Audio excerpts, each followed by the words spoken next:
রহমত পূর্ণ হোক প্রভাত আমার, তাহাজ্জুদ আর ফজরের অভ্যাস আছে যার, রহমত পূর্ণ প্রভাত হয় তার।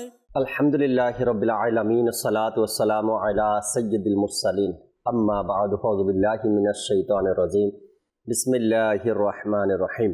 আসসালাতু ওয়াসসালামু আলাইকা ইয়া রাসূলুল্লাহ ওয়া আলা আলিকা ওয়া আসহাবিকা ইয়া হাবিবাল্লাহ। আসসালাতু ওয়াসসালামু আলাইকা ইয়া নবিয়াল্লাহ ওয়া আলা আলিকা ওয়া আসহাবিকা ইয়া নূরাল্লাহ। মাদানী চ্যানেলের দর্শক শ্রোতা, আলহামদুলিল্লাহ আবার উপস্থিত হয়েছি রহমতপূর্ণ প্রভাত অনুষ্ঠান নিয়ে। যে যেখান থেকে আমাদের অনুষ্ঠান দেখছেন, দূরে কিংবা কাছে, দেশে কিংবা প্রবাসে, সকল দর্শককে জানাই আন্তরিক মুবারকবাদ। দর্শক শ্রোতা, রহমতপূর্ণ প্রভাত অনুষ্ঠানে আজকে ইনশাআল্লাহ তাআলা কোরআনে পাকের তেলাওয়াত শুনবো, হামদে বারি তাআলা, নাতে রসুলে মকবুল সাল্লাল্লাহু তাআলা আলাইহি ওয়াসাল্লাম এর পাশাপাশি একটি বিষয় নিয়েছে আলোচনা করার জন্য, নেকির দাওয়াত দেওয়ার জন্য, ভালো কিছু কথা আপনাদের পর্যন্ত পৌঁছানোর জন্য। ইনশাআল্লাহ তাআলা একটু পরেই আজকের বিষয় আপনাদেরকে জানিয়ে দিব, আর অনুষ্ঠানে থাকবে কল, আপনাদের SMS-গুলো আল্লাহ চায়।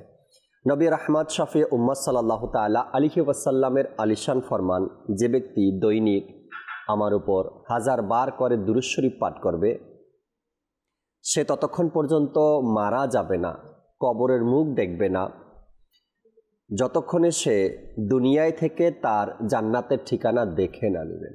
সাল্লু আলাল হাবিব সাল্লাল্লাহু তাআলা আলা মুহাম্মদ সাল্লাল্লাহু তাআলা আলাইহি ওয়াসাল্লাম।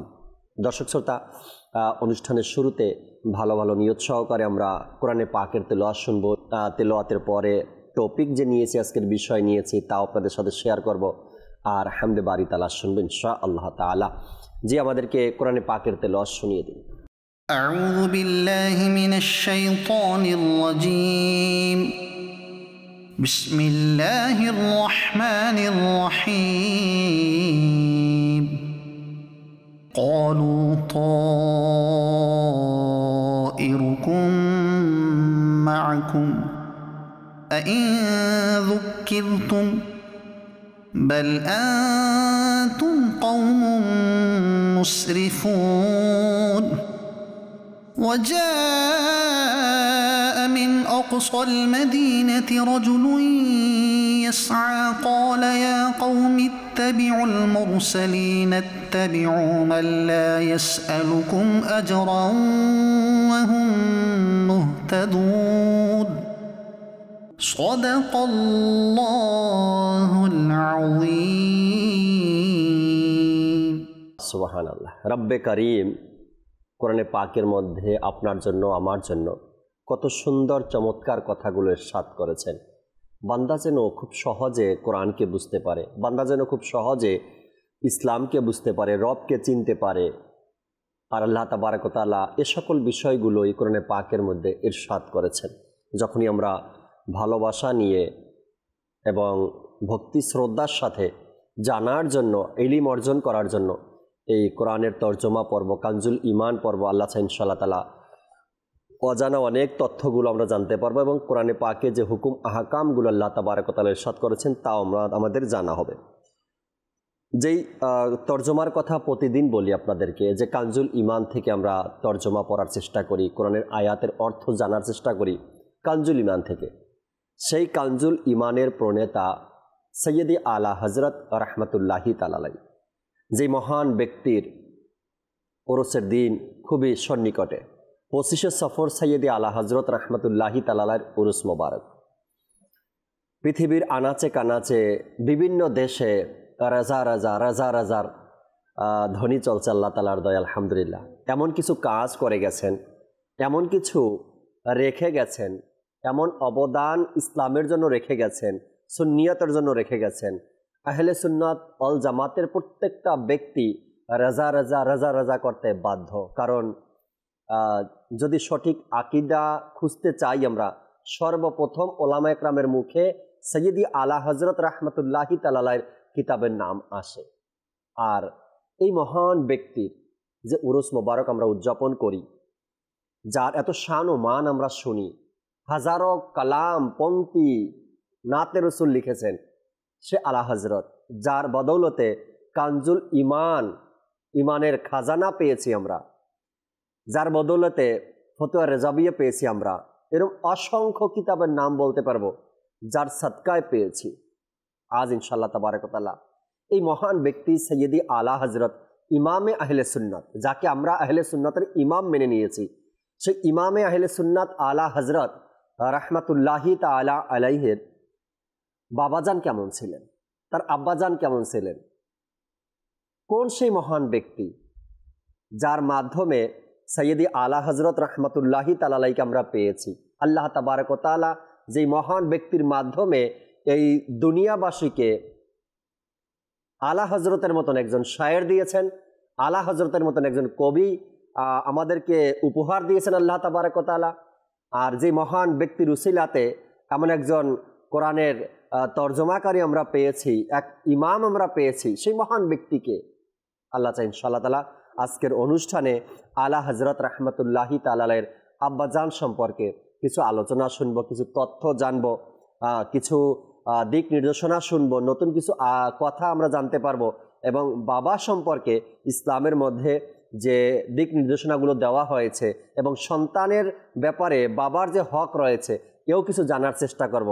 তার বাবা তার হকগুলো কিভাবে আদায় করেছেন, আর আলা হযরত রাহমাতুল্লাহি তাআলা আলাইহি তার বাবা থেকে কেমন শিক্ষা পেয়েছেন। আল্লাহ চায় বিস্তারিত আলোচনাগুলো আজকের অনুষ্ঠানে আমরা জানতে পারবো, শুনতে পারবো।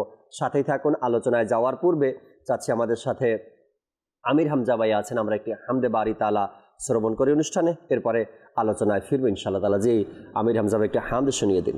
সাল্লাল্লাহু আলাইকা ইয়া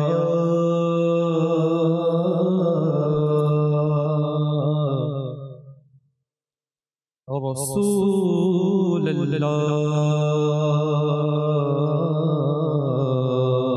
ওয়াসাল্লাম আলাইকা ইয়া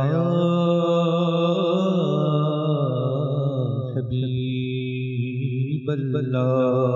সাল্লাল্লাহু আলাইকা ইয়া রাসূলুল্লাহ ওয়াসাল্লাম আলাইকা ইয়া হাবিবাল্লাহ। যখন হবে তোমার দিদার তখনই হবে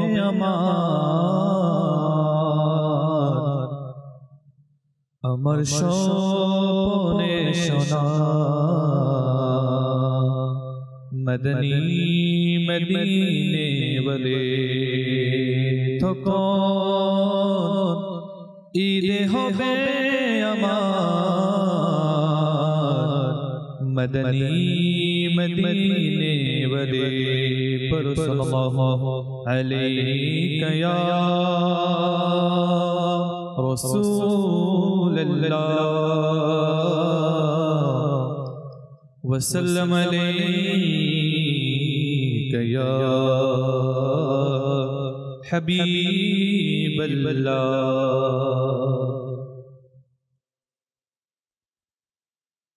পাতা পাতা তরুলতা খোদার ধ্যানে মগ্ন, পাতা পাতা তরুলতা খোদার ধ্যানে মগ্ন, পুষ্পকলি বনলতা খোদার ধ্যানে মগ্ন, পুষ্পকলি বনলতা খোদার ধ্যানে মগ্ন।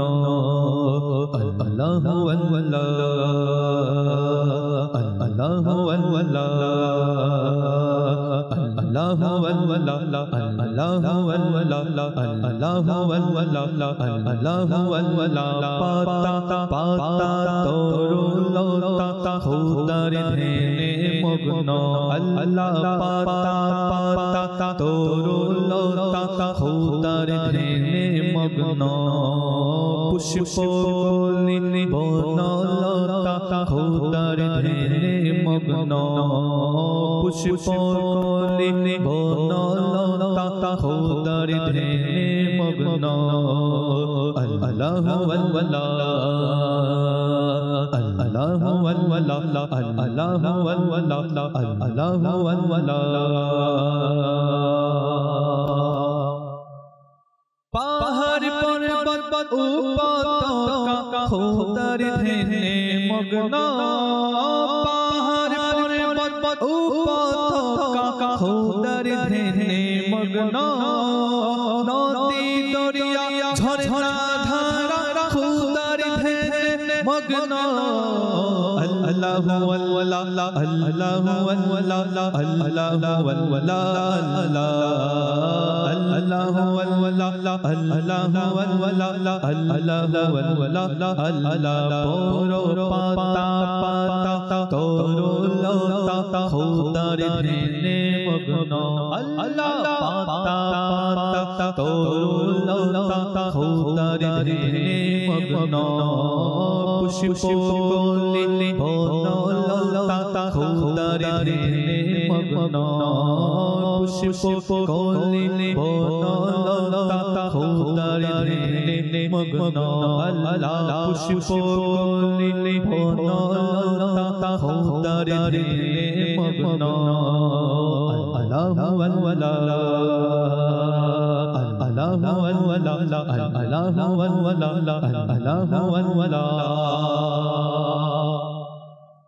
গনক গনক বাগান বাগান খোদার ধ্যানে মগ্ন গনক গনক বাগান বাগান খোদার ধ্যানে মগ্ন ধুলি কণা বৃষ্টি ধারা খোদার ধ্যানে মগ্ন পাতা পাতা তরুলতা খোদার ধ্যানে মগ্ন আল্লাহ পাতা পাতা তরুলতা খোদার ধ্যানে মগ্ন পুষ্প কলি বনলতা খোদার ধ্যানে মগ্ন পুষ্প কলি বনলতা খোদার ধ্যানে মগ্ন আল্লাহু আল্লাহ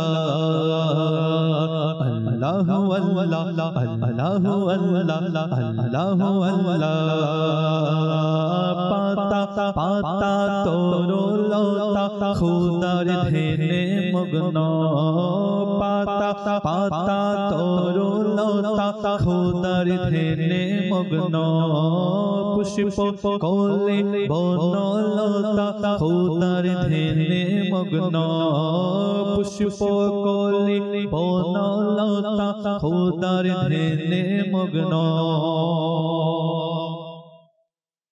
টিয়া তীর কোকিল ময়না খোদার ধ্যানে মগ্ন টিয়া তীর কোকিল ময়না খোদার ধ্যানে মগ্ন পশু পাখি পিপিলিকা খোদার ধ্যানে মগ্ন আল্লাহু আল্লাহ আল্লাহু আল্লাহ আল্লাহু আল্লাহ আল্লাহু আল্লাহ আল্লাহু আল্লাহ আল্লাহু আল্লাহ আল্লাহু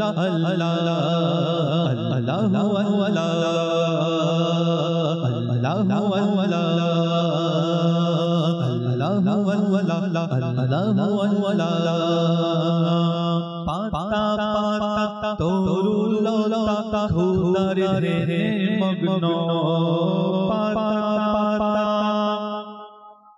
খোদার ধ্যানে মগ্ন পুষ্প কলি বনলতা খোদার ধ্যানে মগ্ন পুষ্প কলি বনলতা খোদার ধ্যানে মগ্ন পুষ্প কলি বনলতা খোদার ধ্যানে মগ্ন আল্লাহু আল্লাহ আল্লাহু আল্লাহ রিমঝিম রিমঝিম বৃষ্টি ধারা খোদার ধ্যানে মগ্ন রিমঝিম রিমঝিম বৃষ্টি ধারা খোদার ধ্যানে মগ্ন নদী দরিয়া ঝরনা ধারা খোদার ধ্যানে মগ্ন পাতা পাতা তরুলতা খোদার ধ্যানে মগ্ন আল্লাহ পাতা পাতা তরুলতা খোদার ধ্যানে মগ্ন পুষ্প কলি বনলতা খোদার ধ্যানে মগ্ন পুষ্প কলি বনলতা খোদার ধ্যানে মগ্ন পুষ্প কলি বনলতা খোদার ধ্যানে মগ্ন আল্লাহ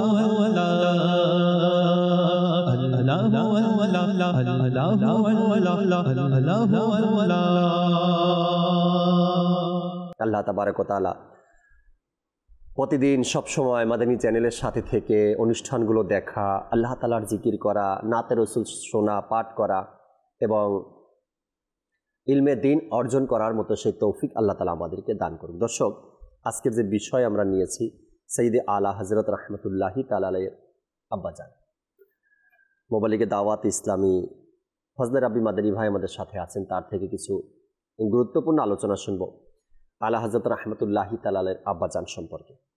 বাবা কেমন হয়ে থাকে, আর যে বাবা নেককার, সে বাবা নিজ সন্তানকে নেককার বানানোর এক প্রচেষ্টায় থাকে। যেমন গাউসে পাক আব্দুল কাদের জিলানী রাহমাতুল্লাহি তাআলা আলাইহির যখন আলোচনা শুনি আমরা, তার বাবা কেমন ছিলেন। এক পানিতে ভেসে আসা আপেলের জন্য, তার দাম পরিশোধ করার জন্য কত চেষ্টা তিনি চালিয়েছেন। সেই হকভাবে চলার পরে আল্লাহ তাবারক ওয়া তাআলার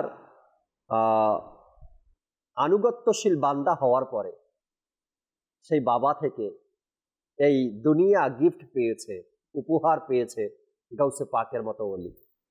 আর যখন সৈয়দি আলা হযরত রাহমাতুল্লাহি তাআলা আলাইহির বাবা, তিনি যখন মুফতি ছিলেন, আলিম ছিলেন, মুহাদ্দিস ছিলেন, মুহাক্কিক ছিলেন, জগতের বিখ্যাত আলিমে দিন ছিলেন, শরীয়তের উপর আমলদার ছিলেন, আল্লাহ তাআলার ভয় অন্তরে ছিল, ইশকে রসুল অন্তরে ছিল, তার থেকে যখন এই দুনিয়াবাসী উপহার পেয়েছে, তো সৈয়দি আলা হযরতের মতন ব্যক্তিত্ব দুনিয়াবাসী পেয়েছেন।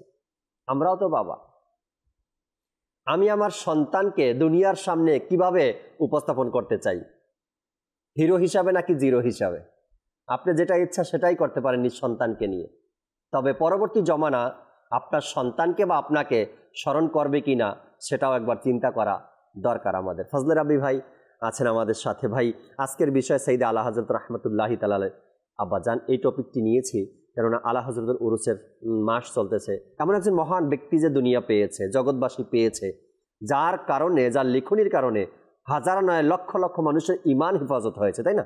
তো এই মহান ব্যক্তিকে আমরা যার থেকে উপহার পেয়েছি, তার বাবা যান, তার আব্বা যান, তিনি কেমন ছিলেন, কেমন তার ইলম ছিল, কেমন তার আখলাক, কেমন তার ইবাদত ছিল, এটাও তো আমাদের জানা দরকার। তবে বাবাদের হয়তো বা উৎসাহ বাড়বে যে আমরাও আমার সন্তানের জন্য এমন কিছু করে যাই। জি, কিছু বলতেন যদি। রহমানুর রহিম। জাকির ভাই ঠিক বলেছেন যে আলা হযরত রাহমাতুল্লাহি তাআলা আলাইহি যখন আমরা জানতে পারি বা মানুষ যখন জানে, তখন সে বুঝতে পারবে যে তিনি কেমন ব্যক্তিত্ব ছিলেন। রাইট। তো আলা হযরতের ব্যাপারে তো অনেক কথা হয়, কিন্তু তার পূর্বপুরুষদের সম্পর্কে বেশি একটা কথা হয় না। কিন্তু আলা হযরত যদি এমন থাকেন, তাহলে আলা হযরতের বাবা আর আলা হযরতের দাদা কেমন ছিলেন? কারণ উনাদেরই ফয়েজ পেয়েছেন আলা হযরত। তো বলা হয় যে আলা হযরত রাহমাতুল্লাহি তাআলা আলাইহির পিতা মাওলানা নকি আলী খান রাহমাতুল্লাহি তাআলা আলাইহি, তিনি বেরেলি শরীফের, যে ভারতের যে একটা শহর বেরেলি শরীফ, সেখানে জামাদিউল আখির অথবা রজবুল মুরজ্জবের প্রথম দিন, অর্থাৎ জামাদিউল আখিরের শেষে অথবা রজবুল মুরজ্জবের প্রথম দিন তিনি 1246 হিজরি তিনি এই দুনিয়াতে তাশরীফ আনেন, অর্থাৎ জন্মগ্রহণ করেন। এটা একটা ইলমি পরিবার। আলা হযরতের যে পরিবার, ইলমি পরিবার, আলিমি ঘরানা। জি জি, বাবাও আলিম, দাদাও আলিম, তার বাবা দাদা তারাও আলিম, সন্তানরাও আলিম। জি জি। এবং আলিমের পাশাপাশি অলিও এরা। সুবহানাল্লাহ। অর্থাৎ একজন মানুষ অলি কখন হয়? যখন সে আল্লাহ তাআলার ইবাদত করতে করতে আল্লাহকে রাজি খুশি করে নেয়, তখন আল্লাহ পাক তাকে অলি বানিয়ে নেন। এই পরিবারের মধ্যে ইলমের পাশাপাশি আমলও ছিল, যেটা আল্লাহ পাক কোরআনেও বলেছেন যে আলা ইন্না আউলিয়া আল্লাহি লা খাউফুন আলাইহিম ওয়া লা হুম ইয়াহজানুন। তোমরা জেনে নাও যে আল্লাহর ওলিদের না তো কোনো ভয় আছে, না তো কোনো দুঃখ আছে। আল্লাযীনা আমানু ওয়া কানু ইয়াত্তাকুন। এখানে দুইটা কথা। আল্লাহ পাক বলেন যে যারা ঈমান এনেছে এবং তাকওয়া ইখতিয়ার করেছে অথবা মুত্তাকি হয়েছে, মানে ঈমান এর সাথে তাকওয়া হতে হবে, রয়েছে, তখনই একজন মানুষ ওলি হতে পারবে। আপনি ঈমান এনেছেন কিন্তু আপনার ভিতরে যদি তাকওয়া নেই, তাহলে আপনি ওলি কখনো হতে পূর্ণতা এখনো আসেনি।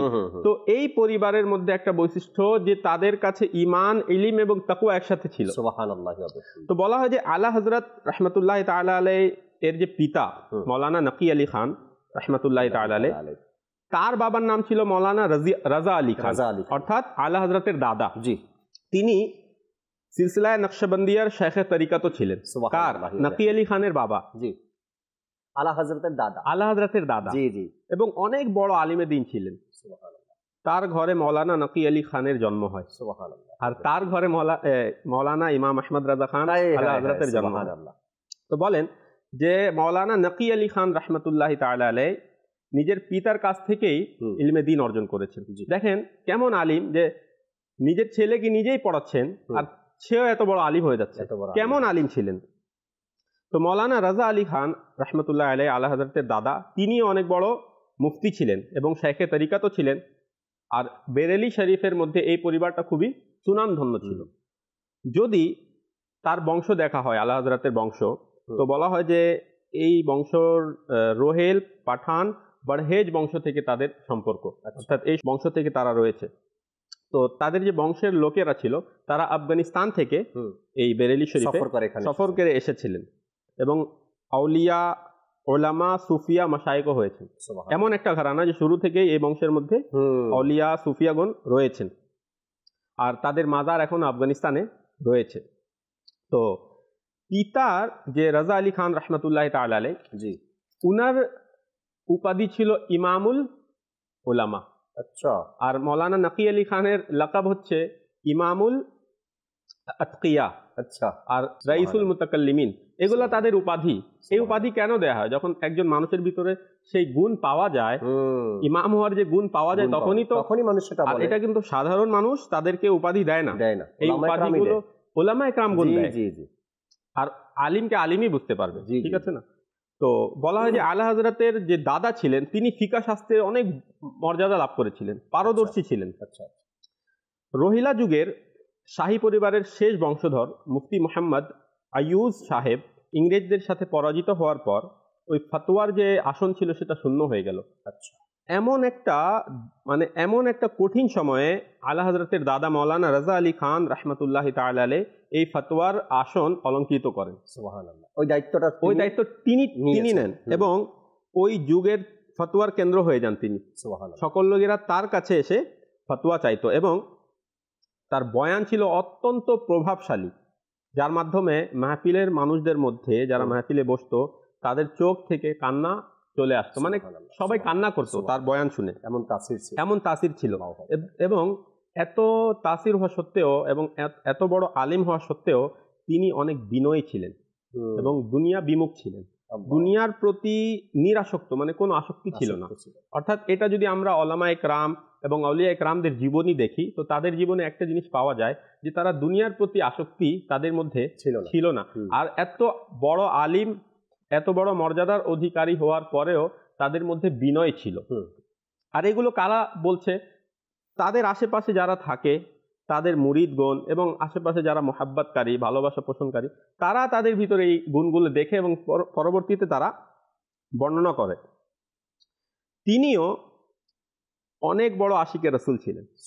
এই ইশকে রসুল যে আলা হযরতের ভিতরে এসেছে, আলা হযরতের ভিতরে যে আমরা এত ইশকে রসুল দেখতে পাই, এগুলো আসলে ওই বলে না যে প্রত্যেক যে একটা সম্পদ, ওইখান থেকেই পাওয়া হয়েছে। তো মাওলানা রাজা আলী খান রাহমাতুল্লাহি তাআলা আলাইহি এত বড় আলিম এবং মুফতি, এই জন্য তিনি নিজের ছেলেকে অর্থাৎ মাওলানা নকি আলী খানকে এমন তরবিয়ত করেছেন যে তিনিও যুগের একজন ইমাম হয়ে গেছেন। মাওলানা নকি আলী খান। নকি আলী খানের ব্যাপারে বলা হয়েছে যে তিনি শৈশবকাল থেকেই পরহেজগার এবং মুত্তাকি ছিলেন। সুবহানাল্লাহ। কে? মাওলানা নকি আলী খান, আলা হযরতের বাবা। কেননা তিনি একজন মহান আউলিয়া এবং ইমামুল উলামা মাওলানা রাজা আলী খানের সান্নিধ্যে লালিত পালিত হয়েছে। সুবহানাল্লাহ, বাবা নিজের যেমন বাবার কাছে, নিজের বাবার কাছে। জি, জি, তো জি। বাবা যেমন হবে সন্তানও তেমন হবে, ওই তরবিয়াতই পাবে, ওই তরবিয়াতে শিক্ষাই পাবে। তো যিনি স্বয়ং একজন বুজুর্গ ছিলেন এবং তাকওয়ার অধিকারী ছিলেন কে? মাওলানা রাজা আলী খান। মুফতি নকি আলী খান রহমতুল্লাহি তাআলা আলাইহি ছিলেন জ্ঞান ও আমলের এক মহাসমুদ্র। তার ব্যক্তিত্ব ছিলেন ওলামায়ে কেরামের কাছে নির্ভরযোগ্য, অর্থাৎ ওলামায়ে কেরামের কাছে নির্ভরযোগ্য। যুগের বড় বড় আলিমগণ তার মতামত এবং তার বক্তব্যের মূল্য দিতেন এবং তাকে গ্রহণ করতেন, অর্থাৎ মতামতও চাইতেন, আর তিনি যে মতামত দিতেন তা তারা গ্রহণ করে নিতেন। এবং তার অনেকগুলো কিতাবও লেখা হয়েছে, অনেকগুলো প্রকাশনা হয়েছে, অনেকগুলো হয়নি, কিন্তু তিনিও এই উম্মতকে অনেক উপহার দিয়েছেন, অবদান রেখেছেন। এবং তিনি অনেকগুলো ইলমের অর্থাৎ শাস্ত্রের মধ্যে পারদর্শী ছিলেন। তার মধ্যে আমি কয়েকটা নাম বলবো যাতে মানুষ এটা জানতে পারে যে কেমন ইলমের অধিকারী ছিলেন। বলা হয় যে ইলমে কোরআন, ইলমে তাফসীর, হাদিস, উসুলে হাদিস, সুলুক, তাসাউফ, নজম, নসর, তিলাওয়াত মা তাজवीद, तारीख, अदब, फलसफा, इल्म जफर, इल्म मानी, इल्म बयान, इल्म बदी, अस्माउर रिजाल, मंतिक, इल्म फराइज, फिके हनफी, मुनाजरा, किरात এবং অন্যান্য মাযাহিবেরও ফিকে হানাফিও এবং অন্যান্য মাযাহিবেরও ফিক এবং ইলমে তাওকীদ সহ অনেকগুলো শাস্ত্রে তিনি পারদর্শী ছিলেন। শুধু জানতেন এমন না, পারদর্শী ছিলেন। জি জি জি, আর পাণ্ডিত্য অর্জন করেছিলেন, কমপ্লিটলি একটা বিষয় জানা এমন ছিলেন তার মধ্যে। এবং অনেক বেশি মুতালা করতেন, অনেক বেশি মানে ইলমের যে শখ ছিল, মানে অনেক, মানে এই ঘরানা বা এই পরিবার যদি আমরা দেখি তারা ইলমের সাথেই সবসময়। সুবহানাল্লাহ, চমৎকার কথাগুলো ফজলে রাব্বি ভাই তুলে ধরলেন সাইয়েদে আলা হযরত রাহমাতুল্লাহি তাআলার আব্বাজান সম্পর্কে। ছোটবেলা থেকে আমরা শুনে আসছি যে, এবং কিতাবের মধ্যেও রয়েছে ফজলে রাব্বি ভাই এই বিষয়টা, যে যদি পূর্বপুরুষ কোনো ভালো কাজ করে যায় তার প্রভাব সন্তানের উপরে পড়ে, পরবর্তী প্রজন্মের উপরে পড়ে।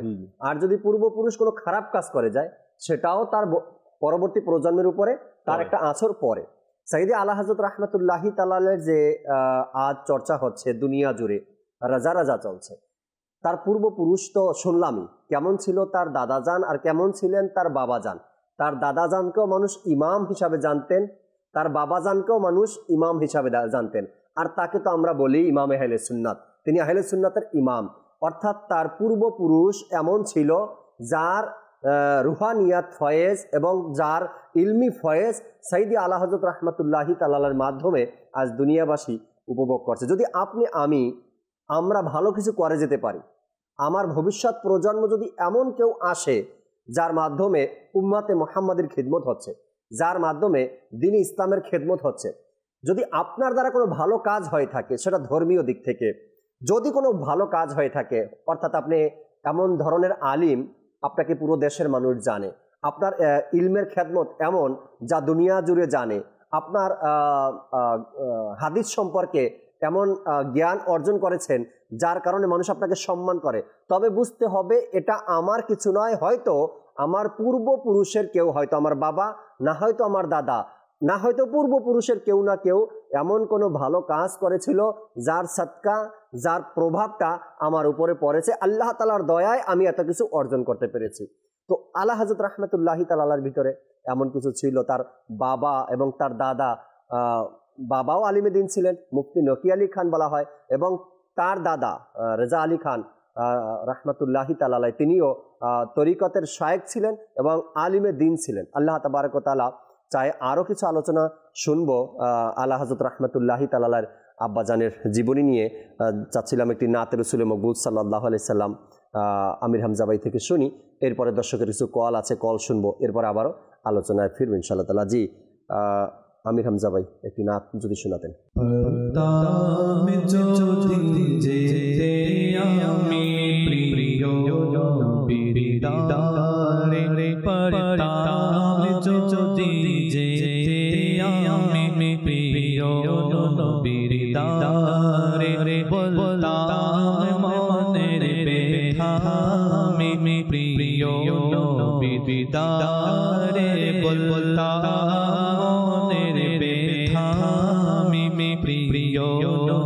দিদারে পড়তাম যদি যেতে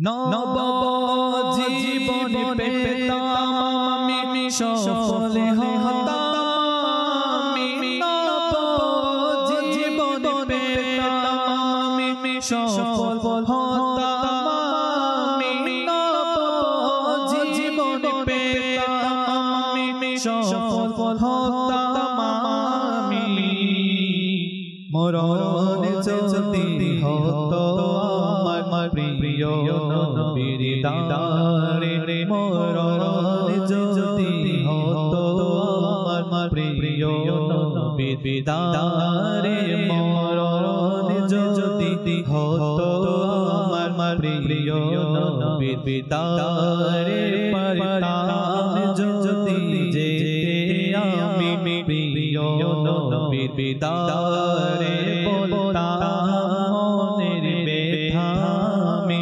প্রিয় নবীর দারে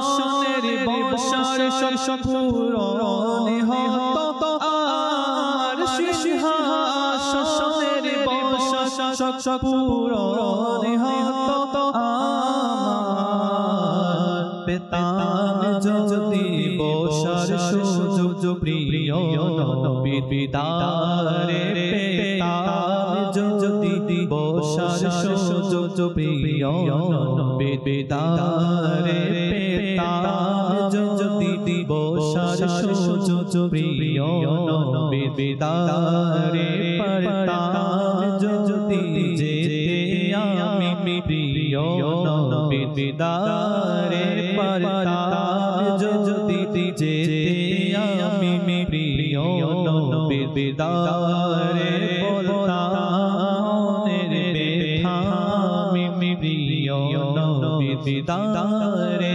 বলতাম মনের ব্যথা আমি প্রিয় নবীর দারে পরিত অশ্রুবে আমার দুটি নয়ন হতে পরিত অশ্রুবে আমার দুটি নয়ন হতে পরিত অশ্রুবে আমার দুটি নয়ন হতে পেতাম যদি নবীর দাদা প্রিয় নবীর দারে পেতাম যদি দিদার আমি প্রিয় নবীর দারে পেতাম যদি নবীর দাদা প্রিয় নবীর দারে রাসূলুল্লাহ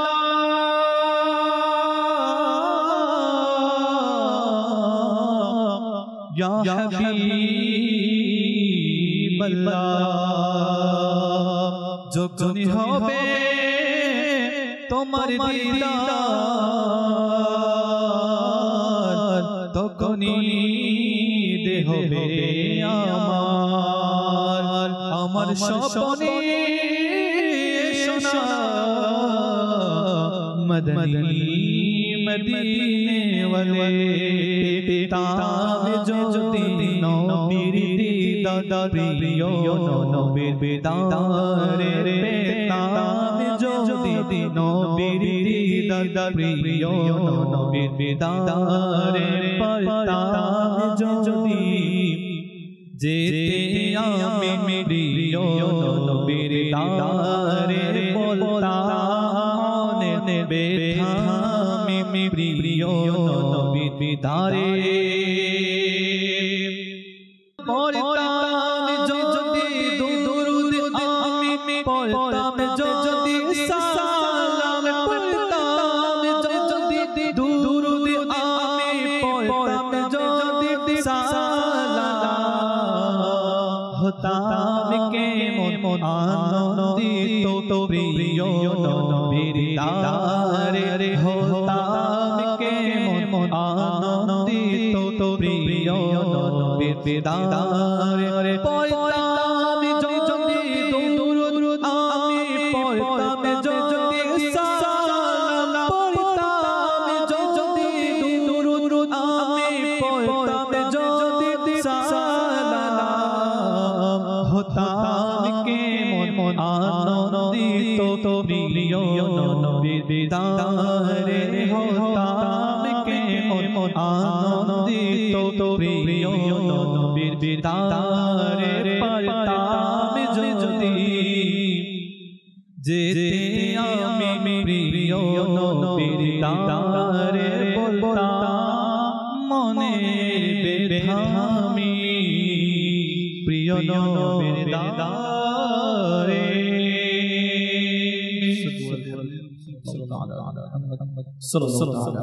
পারতাম যদি যেতে আমি প্রিয় নবীর দ্বারে। আল্লাহ তাবারক ওয়া তাআলা আশিকদের মনের আশাকে পূরণ করুক। নবী পাক সাল্লাল্লাহু তাআলা আলাইহি ওয়াসাল্লামের দ্বারে দরবারে রওজাতে সেই পবিত্র ভূমিতে যাওয়ার, হাজিরি দেওয়ার, আদবের সাথে সালাম দেওয়ার সেই তৌফিক আল্লাহ তাআলা দান করুক। চমৎকার কালাম শুনতেছিলাম আমরা আমির হামজা ভাই থেকে। আল্লাহ চাই ইনশাআল্লাহ তাবারক ওয়া তাআলা যদি সুযোগ পাওয়া যায় আবারও তার থেকে কালাম আমরা শোনার চেষ্টা করব। আলোচনাও শুনতেছিলাম সাইয়েদে আলা হযরত রাহমাতুল্লাহি তাআলা আলাইহির আব্বাজানকে নিয়ে। কিছু কল শুনবো দর্শক শ্রোতার, এরপরও আল্লাহ চাই ইনশাআল্লাহ তাআলা আবারও ফিরবো আলোচনায়। জি, কল শুনিয়ে দিন। আমার নাম মোহাম্মদ রমজান আলী। আমি একটি কালাম শুনতে চাই। মাটির বাড়ি মাটির ঘর। মাটির বাড়ি মাটির ঘর, মাটির হবে বিছানা। যদি সম্ভব হয় আমির হামজা ভাইয়ের কাছে যদি থাকে কালামটি, তবে আমরা ইনশাআল্লাহ তাআলা আপনাকে শোনানোর চেষ্টা করবো এক দুই পংক্তি। জি, পরবর্তী কল। আমার নাম মোহাম্মদ শওকত আলী। আমি মাদানী চ্যানেলের দর্শক। আমি আমার ফ্যামিলির সবাই মাদানী চ্যানেলকে ধন্যবাদ দিই। আর এটা থেকে আমরা অনেক পরিবর্তন হয়ে গেছি। মাদানী চ্যানেলকে আমরা সুস্বাগতম জানাচ্ছি। আর আমাদের পরিবারের জন্য মাদানী চ্যানেল আমাদের প্রতি দোয়া করে। আমরা দোয়া করি মাদানী চ্যানেল বিজয়ী হোক। মাশাআল্লাহ, একজন নিয়মিত দর্শক তিনি মাদানী চ্যানেল সবসময় দেখেন এবং নিজেদের মধ্যে অনেক পরিবর্তন হয়েছে, পরিবারের মধ্যে অনেক পরিবর্তন হয়েছে। আল্লাহ তাআলার অনেক বড় দয়া রয়েছে যে বর্তমান সময় মিডিয়া মানুষকে পথভ্রষ্ট করছে। দিন রাত মিডিয়ার মাধ্যমে মানুষ গুনাহ করছে। সেখানে আল্লাহ তাবারক ওয়া তাআলার দয়ায় দাওয়াত ইসলামী মিডিয়ার মধ্যে এমন একটা আয়োজন করে দিয়েছেন মাদানী চ্যানেল, যার মাধ্যমে মানুষ নেককার হচ্ছে। কুমিল্লা থেকে 3 জন ভাই এসেছিলেন মাদানী চ্যানেল দেখে ফয়জানে মদিনাতে, এবং তার পরিবারের একজনের কথা বললেন যিনি মাদানী চ্যানেলের মাধ্যমে পর্দা পেয়েছেন, মাদানী চ্যানেলের মাধ্যমে আমল পেয়েছেন, ইবাদত পেয়েছেন, সব কিছু শিখেছেন মাদানী চ্যানেলের মাধ্যমে। এবং এই মাদানী চ্যানেলকে ভালোবাসতে বাসতেই বার্ধক্যের কারণে দুনিয়া থেকে তিনি বিদায় নিয়েছেন এবং যাওয়ার সময় সন্তানকে, ঘরের মানুষকে বলে গেছেন যে মাদানী চ্যানেল সবার আগে, ভালোবাসার দিক থেকে, অনুসরণ অনুকরণের দিক থেকে, এবং যা কিছু প্রয়োজন হয় আগে মাদানী চ্যানেল থেকে সমাধান নেবে। মাদানী চ্যানেলকে জিজ্ঞাসা করবে, প্রশ্ন করবে, জানবে। মাদানী চ্যানেল জানি না এরকমের কত মানুষকে পরিবর্তন করেছে। খৌফে খোদা অন্তরে দিয়েছে, ইশকে রসুল অন্তরে দিয়েছে। সাথেই থাকবেন। আর এই খেদমত যে হচ্ছে এর পিছনে আপনাদের অনেক বড় কিন্তু হাত রয়েছে, অনেক বড় বলবো আপনাদেরও অবদান রয়েছে, দায়িত্ব রয়েছে। মাদানী চ্যানেলের পিছনে যে খরচটা আসে এই খরচ বহন কিন্তু আপনারাই করছেন। লক্ষ লক্ষ টাকা যে দৈনিক খরচ হচ্ছে মাদানী চ্যানেলের, এটার তো কোনো মালিক নেই। দাওয়াত ইসলামী পরিচালনা করছে কিন্তু চলছে সর্বসাধারণের টাকায়, আপনার আমার টাকায় চলছে মাদানী চ্যানেল। এই জন্য আর্থিক সাপোর্টটাও আপনাদের থেকে খুব বেশি আশা করছি। বর্তমান সময়ে মিডিয়ার জগতে ভালো কিছু দেওয়ার জন্য যে খরচটা করতে হবে সেটা তো না করা যাবে না, খরচ করতেই হবে। স্ক্রিন ব্ল্যাক রেখে তো আপনাকে কিছু দেখানো যাবে না, স্ক্রিনে কিছু চালাতে হলে খরচ করতেই হবে। সেই খরচের দিকটা বিবেচনা করে যেন আমরা আমাদের সহযোগিতার হাতটা আরও বাড়িয়ে দেই। যত বেশি খরচ করতে পারবো তত এক একটা প্রোগ্রামকে আমরা আরও বেশি সুন্দর করতে পারবো। যত বেশি প্রোগ্রামগুলো সুন্দর হবে তত বেশি আপনারা দেখে ভালো লাগবে। যখন দেখে ভালো লাগবে তখন কথাগুলো শুনতে পারবেন এবং আমল করতেও আপনাদের জন্য সহজ হবে। আল্লাহ পাক বোঝার তৌফিক দিক। পরবর্তী কল দেন। রাঙামাটি থেকে। আচ্ছা, মাশাআল্লাহ, আপনাদের মাদানী চ্যানেল কি আমার থেকে খুব ভালো লাগে। আমি আপনাদের মাদানী চ্যানেল বাংলা থেকে একটি নাতের রাসূল শুনতে যাচ্ছি। নাতের রাসূলটা হচ্ছে গিয়া, আমারই মনের এই বাসনা শুধু দেখবো মদিনা।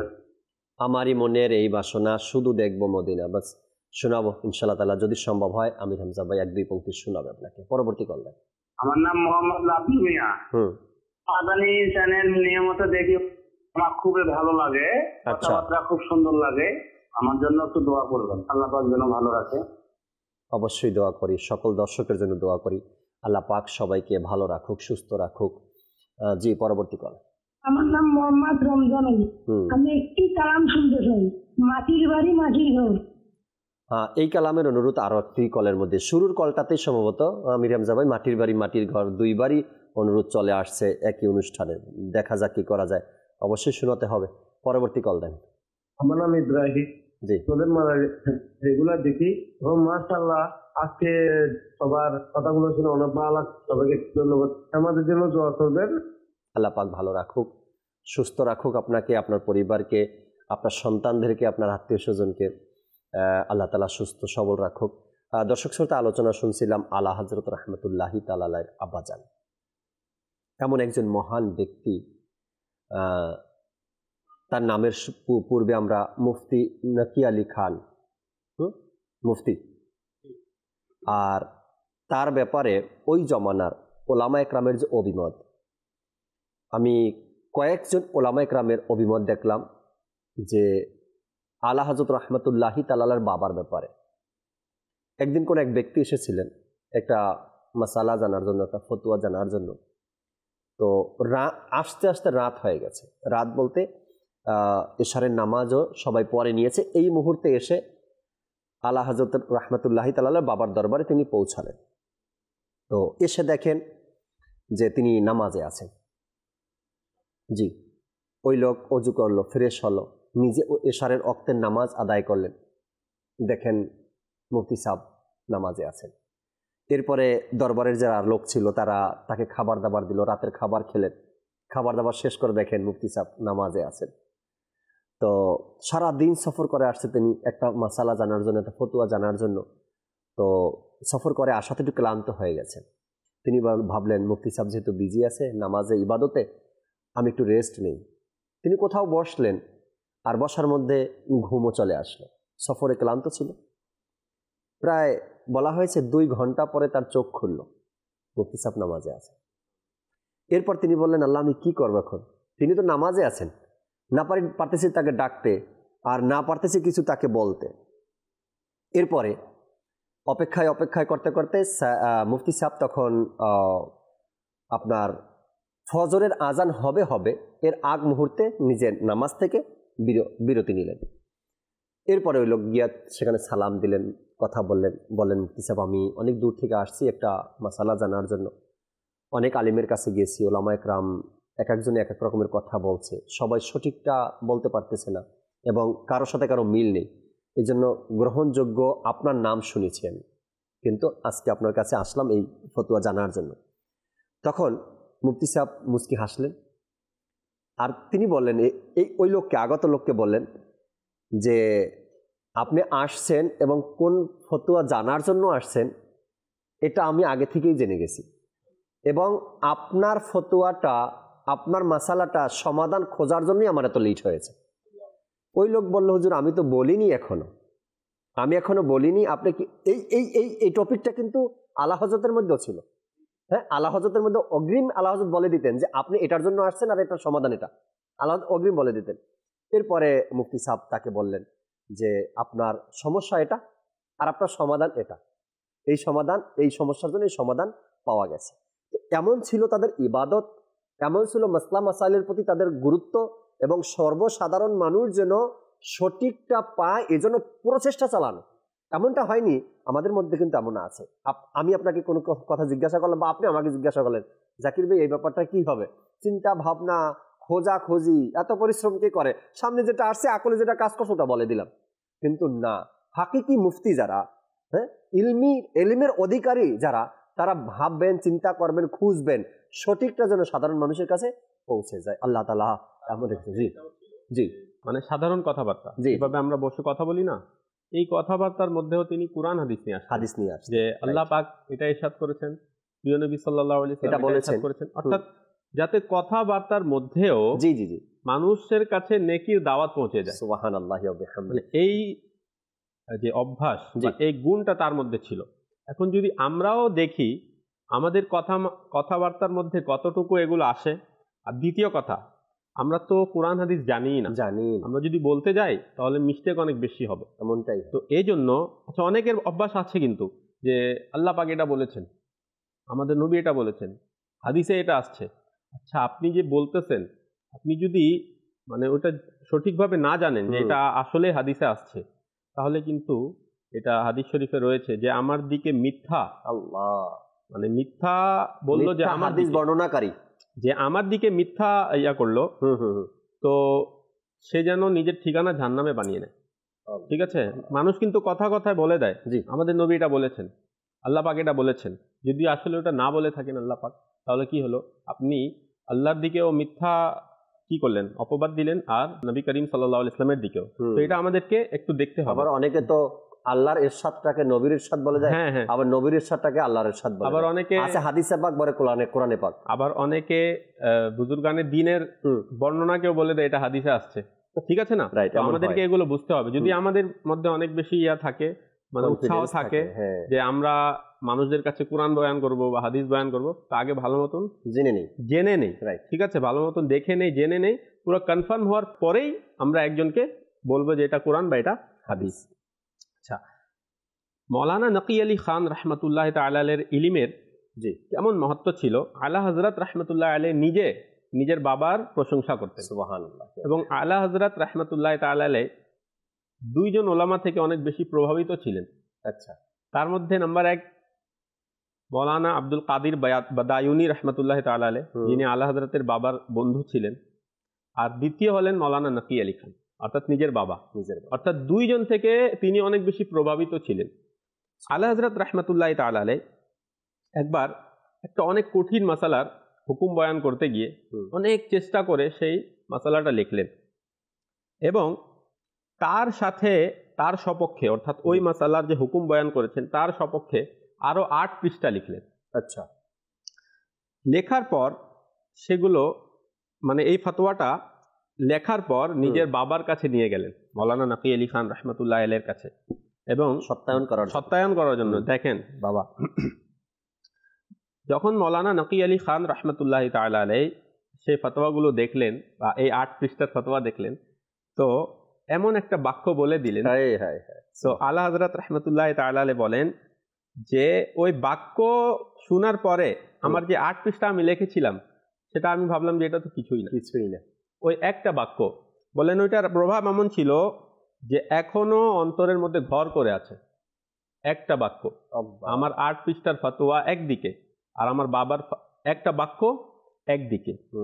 তো তিনি আলা হযরত রহমতুল্লাহ তাআলা আলাইহি তিনি নিজের একজন শাগির্দকে, যার নাম ছিল মৌলানা আহমদ আশরফ কাছৌছবি রহমতুল্লাহি তাআলা আলাইহি, তাকে আলা হযরত রহমতুল্লাহ তাআলা আলাইহি এই উপদেশ দিলেন বা এই নসিহত করলেন যে শোনো, বদমজহাবের খণ্ডন এবং ইফতা, অর্থাৎ যে ফতোয়া দেয় মুফতি হয়, এটাকে ইফতা বলে। ইফতা এবং বদমজহাবের খণ্ডন করা, এই দুইটা এমন শাস্ত্র যেগুলো শুধু পড়ে নিলেই আসে না, মানে শুধু আমি পড়ে নিলাম কিতাব থেকে চলে আসলো আমার ভিতরে, এমন না। বললেন এটার জন্য যেভাবে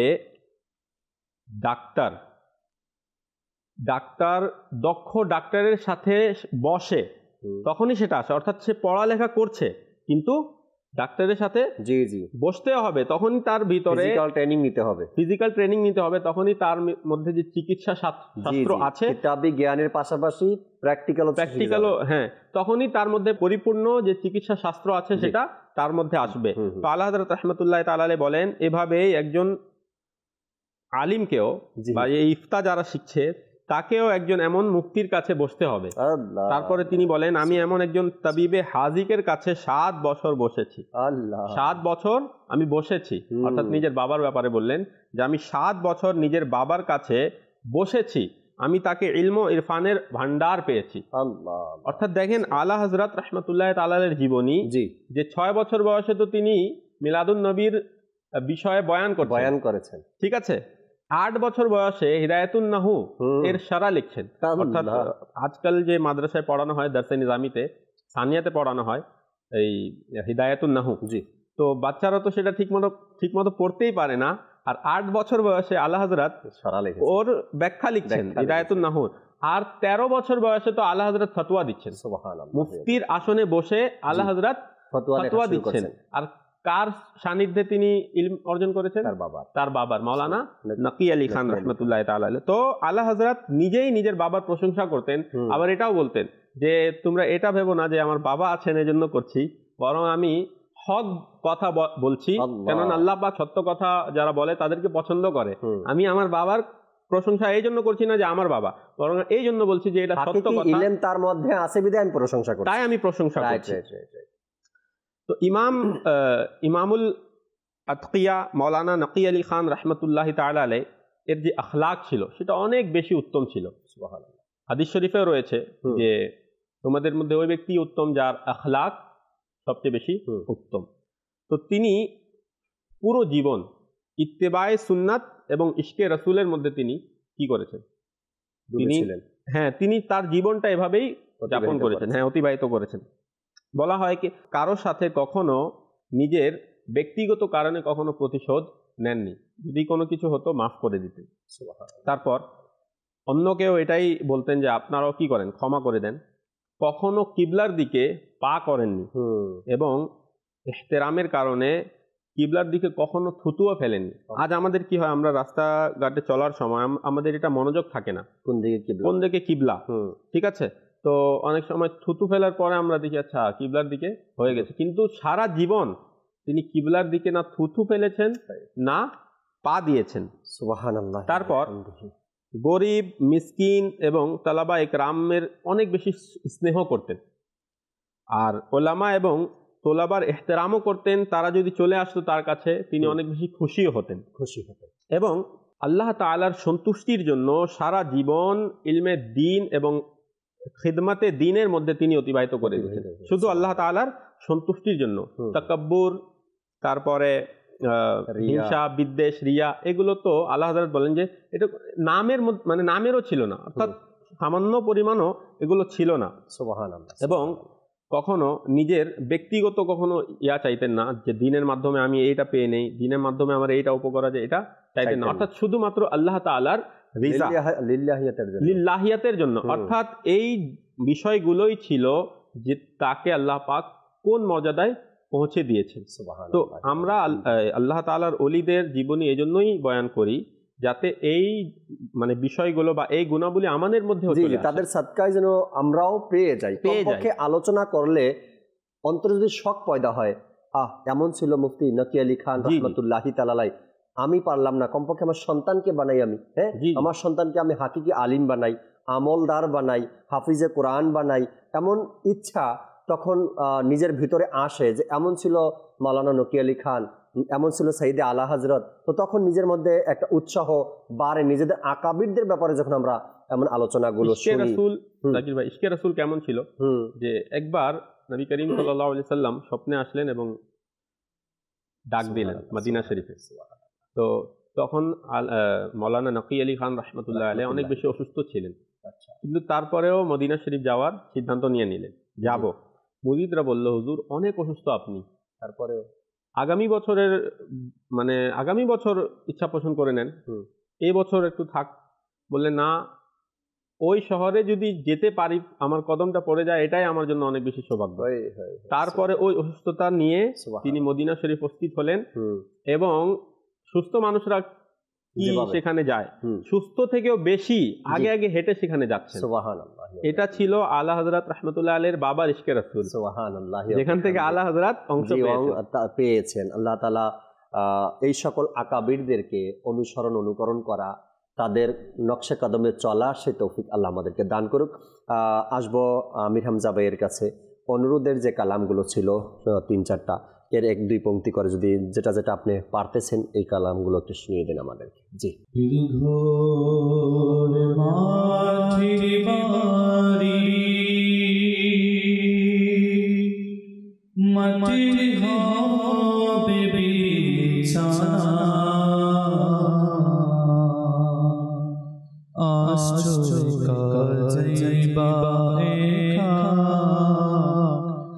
সঙ্গে কে হো যাবে না, যাইবা একা সঙ্গে কেহ যাবে না মাটি গো মাটির বাড়ি মাটির হবে বিছানা আসছো যাইবা একা সঙ্গে কেহ যাবে না আসছো যাইবা একা সঙ্গে কেহ যাবে না বাবা গেল মা গেল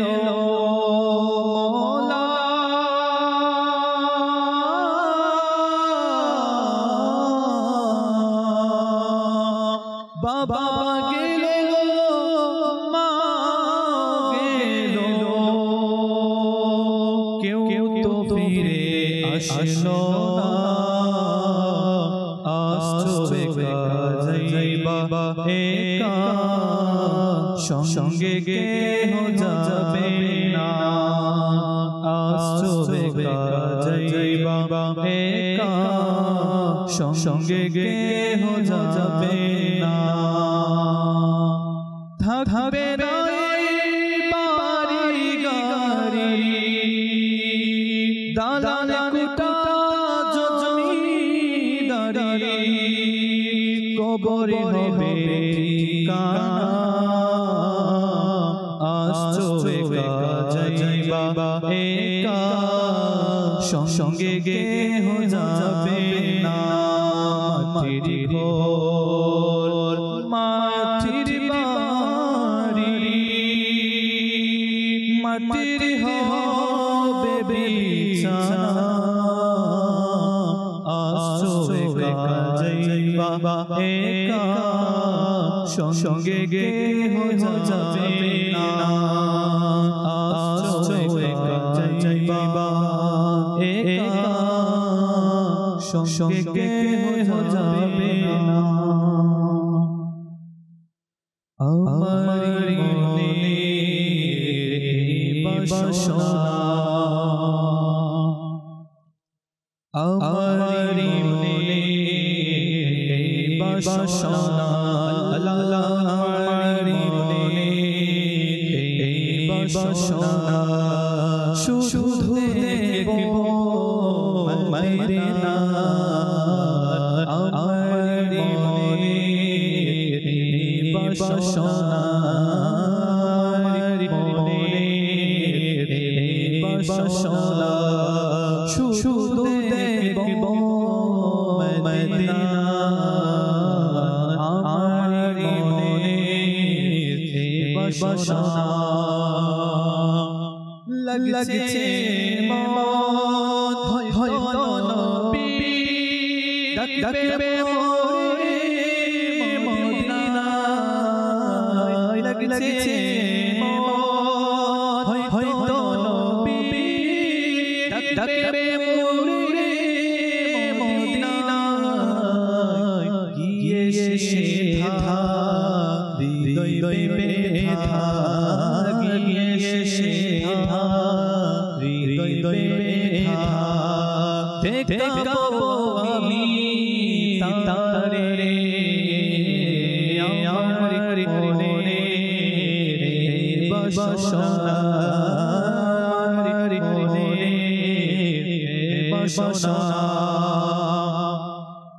প্রেমের শুরু নিত চোখে মধ্যে পাথর হয়েছে প্রেমের শুরু নিত চোখে মধ্যে পাথর হয়েছে বিরহে কাতর হবে মন বিরহে কাতর হবে মন দয়া যদি হয় মোরে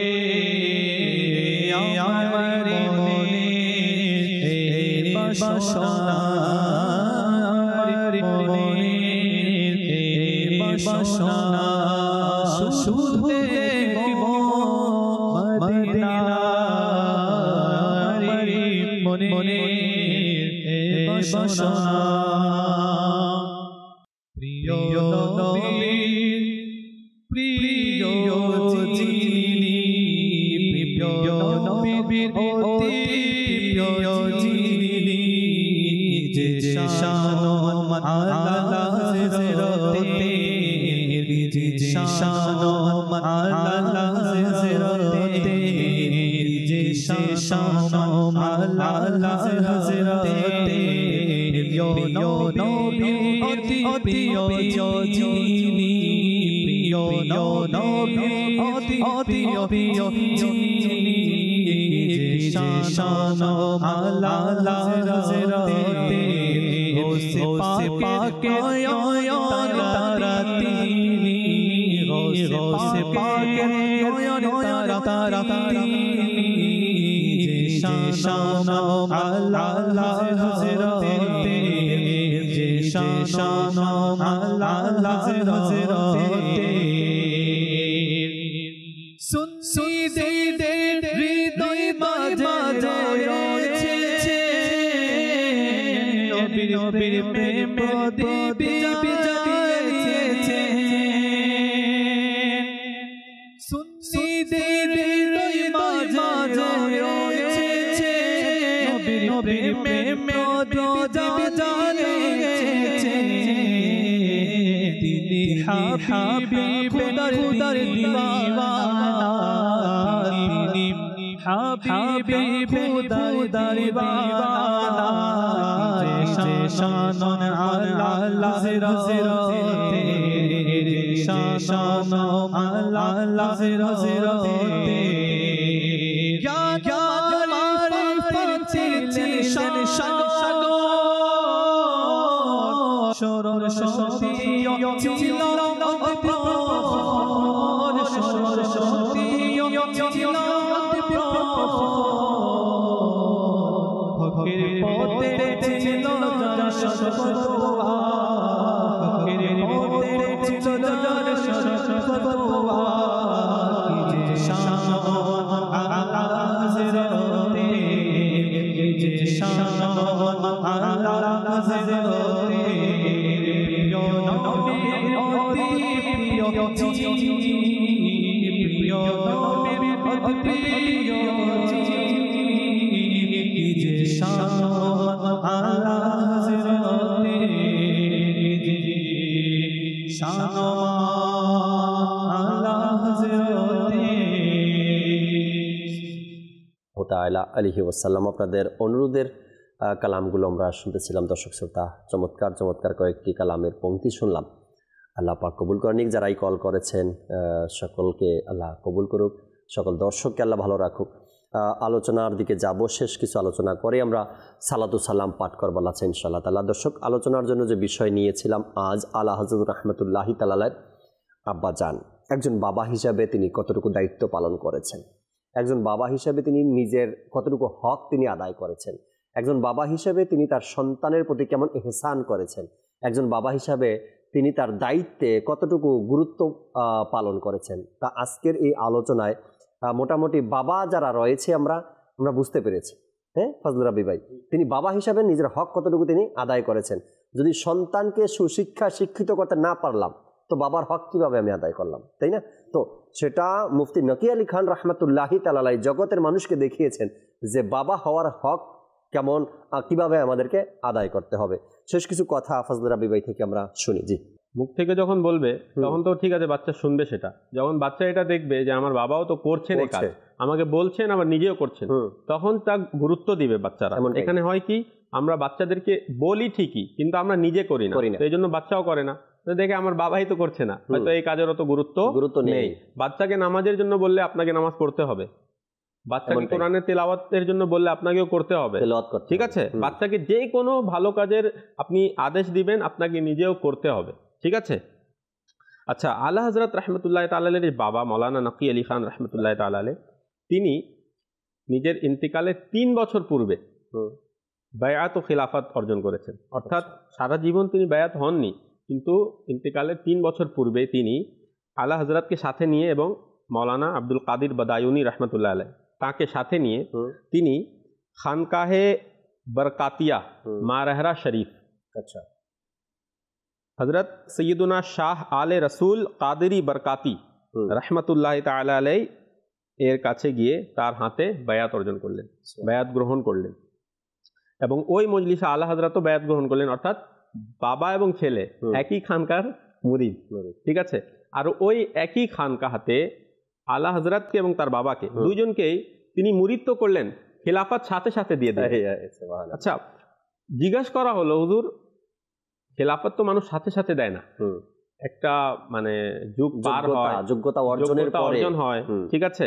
তখন তো তিনি বললেন যে আসলে দেরি তো তাদের ক্ষেত্রে করতে হয় যারা পরিপূর্ণ হয় না, কামিল হয় না, এরা কামিল হয়ে এসেছিল, এই জন্য আমি সাথে সাথে তাদেরকে খিলাফত দিয়ে দিলাম।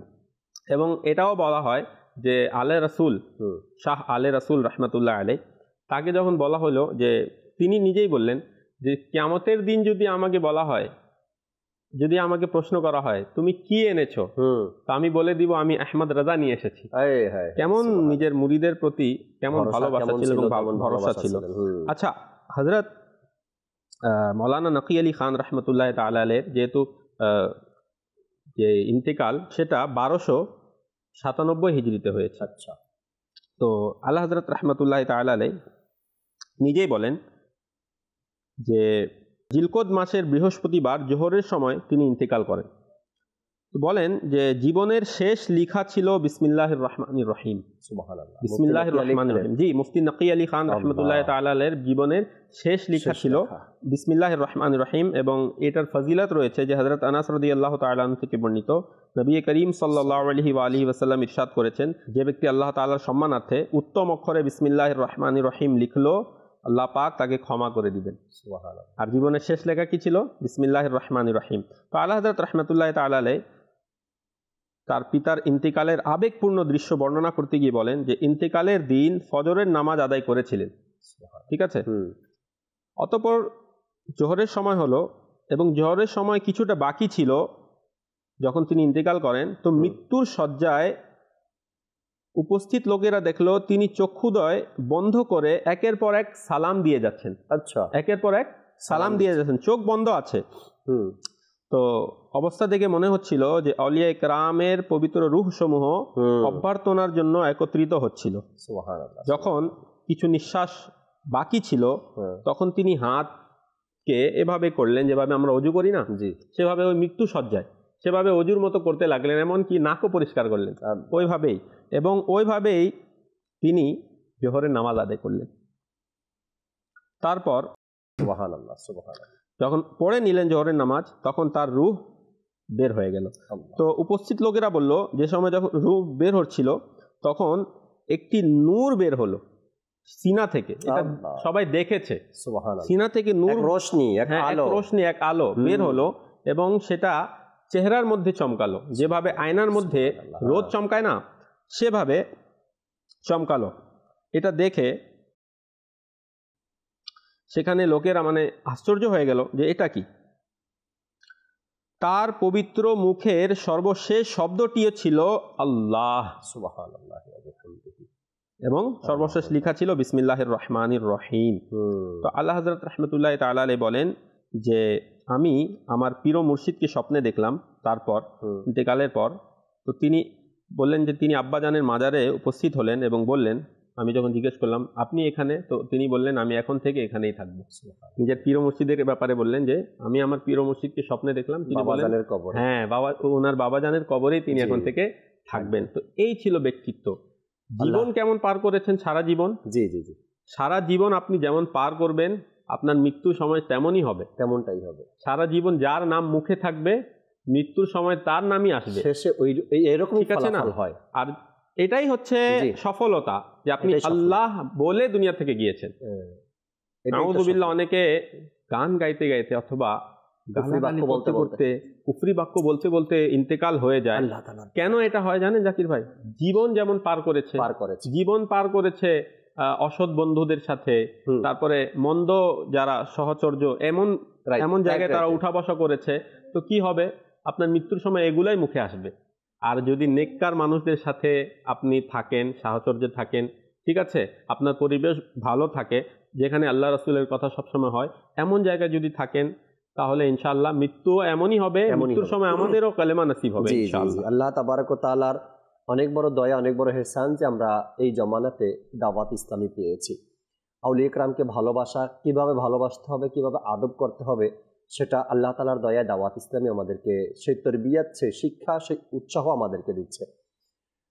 অনেক আগে সম্ভবত 2018-তে আমাদের মাদানী চ্যানেলের যে মুবাল্লিগ আছেন এবং বাংলাদেশ মুশাওয়ারাতের রুকন নাইমুল হায়দার ভাই, তার সাথে মাওলানা মুফতি নকি আলী খান রহমতুল্লাহি তাআলার মাজার শরীফে হাজিরি দেওয়ার সৌভাগ্য অর্জন হয়েছিল। মাগরিবের পর ছিল, সময়টা ছিল মাগরিবের পর, এবং এমন একটা রুহানি জায়গা ওটা ফজলে রাব্বি ভাই, মানে কল্পনাতে ছিল যে আমি যে অনুষ্ঠানের শুরুতে কথাগুলো বললাম, ওই মহান ব্যক্তি কেমন ছিলেন যার বদৌলতে দুনিয়া আলা হজরত পেয়েছে, দুনিয়া ইমামে আহলে সুন্নাত পেয়েছে। সত্যিই ভাই, ওখানে যাবেন আপনি, তো আপনি বলবেন না এটা এক ইলমের জায়গা। হ্যাঁ, ব্যক্তি তো মাজারে, ব্যক্তি তো তার মোবারক কবরে শুয়ে আছেন, এখনো গেলে মনে হবে কি সেখানে বড় বড় ওলামা একরাম সেখানে পড়ে আছে, বড় বড় ওলামা একরাম সেখানে পড়ে আছেন। এবং কাউকে দেখবেন আপনি সে নিজের ডায়েরিতে ফতোয়া লিখছেন, কাউকে দেখবেন সেখানে সে মাসলা মাসাইলের কিতাব অধ্যয়ন করছেন, কাউকে দেখবেন সেখানে মুফতি নকি আলী খান রহমতুল্লাহি তাআলার কিতাব পড়ছেন। বড় বড় ওলামা একরাম সেখানে বসে বসে বসে বসে ফতোয়া লেখছেন, ফতোয়া পড়ছেন, কিতাব পড়ছেন, এই রকমের সময় অতিবাহিত সেখানে হচ্ছে। তো আল্লাহ তাবারক ওয়া তাআলা অনেক বড় দয়া যে আমরা এই জমানাতে এসে এমন একটা সংগঠন পেয়েছি, এমন মানুষ পেয়েছি যাদের সংস্পর্শে আমরা আল্লাহওয়ালা ব্যক্তিদের কথা, চর্চা, আলোচনা, তাদের জীবনী আমরা অধ্যয়ন করতে পারছি। এটাও মনে করতে হবে আল্লাহ তাআলা অনেক বড় দয়া। না হয়তো কত নাফরমান আছে আউলিয়া কেরামের বিরুদ্ধে কথা বলে, তাদের শানে খেলাফ করে, তাদের সাথে বেয়াদবি করে। আল্লাহ তাবারক ওয়া তাআলা আমাদেরকে হিফাজত করেছেন, শুকরিয়া আদায় করা উচিত। এর পাশাপাশি আউলিয়া কেরামের মুহাব্বত অন্তরে আরও বাড়ানোর জন্য তাদের জীবনী আমাদের অধ্যয়ন করা উচিত। আল্লাহ তাবারক ওয়া তাআলা আমাদের সবাইকে সৈয়দি আলা হযরত রহমতুল্লাহি তাআলার জীবনী অধ্যয়ন করা, তার থেকে ইশকে রসুল শেখা, বোঝা, আমল করা, তার কালামগুলো পাঠ করা, আর এভাবে করতে করতে একদিন নবী পাক সাল্লাল্লাহু আলাইহি সাল্লামের দরবারে হয়তো বা পৌঁছে যাবেন আপনি। আল্লাহ তাআলা আমাদেরকে তৌফিক দিক। দর্শক শ্রোতা, আগামী পর্বে আবার ইনশাআল্লাহ তাবারক ওয়া তাআলা নতুন একটি সাবজেক্ট বিষয় নিয়ে আমরা আলোচনা করব। সে পর্যন্ত মাদানী চ্যানেলের সাথেই থাকুন। আসুন আমরা দাঁড়িয়ে সালাতু সালাম পাঠ করি।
जिसने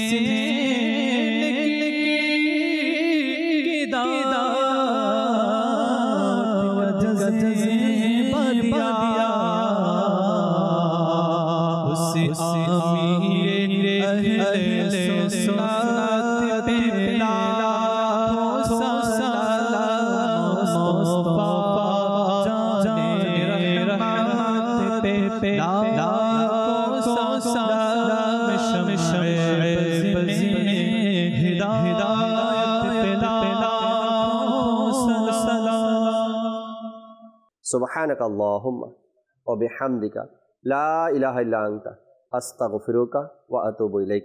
सुब्हानक अल्लाहुम्मा व बिहम्दिका ला इलाहा इल्ला अंता अस्तगफिरुका व अतूबु इलैक। सुब्हानक अल्लाहुम्मा व बिहम्दिका ला इलाहा इल्ला अंता अस्तगफिरुका व अतूबु इलैक।